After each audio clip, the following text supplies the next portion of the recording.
आज मुझे स्विगी और ज़ोमैटो दोनों से ही ऑर्डर रिसीव हुए हैं। तो hello everyone, welcome to my new blog. कैसे हैं आप लोग? होप आप सभी लोग अच्छे होंगे, स्वस्थ होंगे। तो मुझे आज टोटल 3 ऑर्डर रिसीव हुए हैं और 3 ऑर्डर में से 2 ज़ोमैटो के हैं और एक स्विगी से मुझे रिसीव हुआ है। तो फर्स्ट जो ऑर्डर मैं तैयार कर रही हूँ ये ज़ोमैटो से मुझे रिसीव हुआ है। तो ये ऑर्डर रिपीटेड कस्टमर का है। कस्टमर ने 5th टाइम ऑर्डर प्लेस किया है। 12 बजे के बाद में मुझे ऑर्डर रिसीव हुआ था।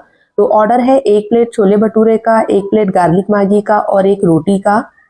तो गणेश चतुर्थी के लिए गणेश जी विराजमान करेंगे, तो उसके लिए मैंने एक रूम साफ किया है, पूरा सफाई की है। तो उसमें मैं थक गई थी। उसके बाद फिर मैंने सोचा थोड़ा आराम कर लूँ, तो फिर एक ऑर्डर मुझे रिसीव हो गया और फिर मैंने ऑर्डर की तैयारी स्टार्ट कर दी। उनमें आपको काफ़ी नॉइज़ आ रहा होगा, काफ़ी ज़्यादा आवाज़ आ रही है, हल्ला हो रहा है, बट कुछ भी नहीं कर सकते हैं। जैसा कि मैंने बताया था कि एकदम रोड पे ही घर है और वहाँ पे गाड़ियाँ चलती है, बच्चे रोते हैं, चिल्लाते हैं, खेलते हैं, तो उसकी आवाज़ आते रहती है। तो प्लीज़ आप थोड़ा-सा मैनेज कर लीजिएगा। भटूरे मैंने बना लिए हैं और अब मैं रोटी बना रही हूँ। तो रिपीटेड कस्टमर का ऑर्डर है और मैं इसमें एक्स्ट्रा भटूरा दे रही थी, फिर मैंने इसमें एक्स्ट्रा रोटी दे दी।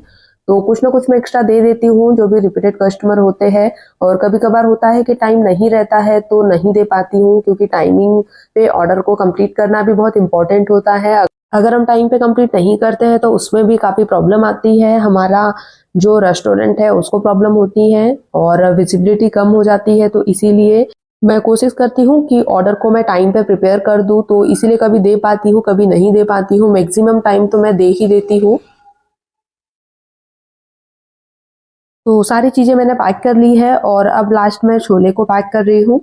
तो सामने राइडर भैया भी आ चुके हैं। राइडर भैया का कॉल आया था, तो इसीलिए मुझे जल्दी से करना पड़ेगा, क्योंकि अभी मैंने जितना भी टाइम लिया है, अभी मैंने ऑर्डर रेडी कर दिया है और हैंडओवर करने के लिए जो टाइम होता है उसी में मुझे पैक करके हैंडओवर भी करना होता है। तो कभी-कभार मैं ऐसा करती हूँ कि ऑर्डर रेडी कर देती हूँ और पैकेजिंग का मैं ऑर्डर रेडी वाले टाइम में मैनेज कर लेती हूँ जल्दी-जल्दी में, क्योंकि फूड रेडी वाला टाइमिंग अगर कम पड़ जाता है और एक्स्ट्रा मैं नहीं लेती हूँ तो मैं इसी तरीके से करती हूँ, तो दोनों टाइम मैनेज हो जाते हैं और टाइम पे ऑर्डर भी मैं कंप्लीट कर लेती हूँ। बट ये चीज़ है कि थोड़ा मुझे जल्दी-जल्दी करना पड़ता है, तो ऑर्डर मैंने राइडर भैया को हैंडओवर कर दिया है।